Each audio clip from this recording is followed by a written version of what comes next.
बोलो कर्नाटक माता की जय. चैतन्य ತೀರ್ಥೈತನ್ ಇರಲು ಏಳುವರಿ ಅಲಗಾಯಿ ಇಲ್ಲಿ ಜನರಲ್ಲಿ ತೀರ್ಸಲು ಬತ್ತವ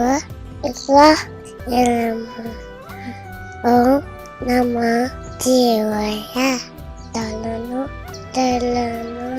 ಚರಣಿ ಇರುವ ದಿನ ಆತಮೇಲ ಶುಭೋದಯ.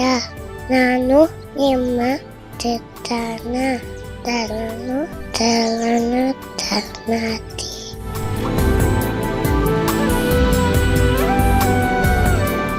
ಇನ್ನಷ್ಟು ಆಯುರ್ವೇದ ಮತ್ತು ಯೋಗ ಚಿಕಿತ್ಸೆ ಟಿಪ್ಸ್ಗಾಗಿ Vaidyashree health tips channel subscribe ಮಾಡಿ. ಹಾಗೆ ಫೇಸ್ಬುಕ್, ಇನ್ಸ್ಟಾಗ್ರಾಂನಲ್ಲಿ ಫಾಲೋ ಮಾಡಿ.